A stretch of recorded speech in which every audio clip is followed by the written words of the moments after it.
pogledaj ovu torbicu kako mi stoji, užasna je, to je nevjerojatno. Ne razumijem, kako to mala nije ništa naučila od mene sve ove godine dok sam bila s njezinim ocem. Nije ništa naučila o dobrom ukusu. Pogledaj ovo, Mati, pogledaj, ovo ne bi bilo dobro ni kao krpa. Dobro, ali moramo otići da nas ne vide. Kažem ti da neću otići dok ne nađe Marijin dnevnik. Moraš mi pomoći da ga nađemo. Ima lijepe korice sa nekakvim crtežima, jako je lijep i sladak sa tim crtežima na sebi.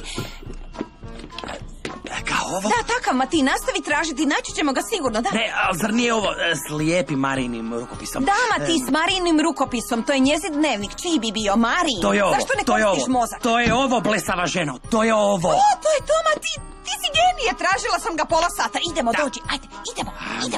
Ajmo.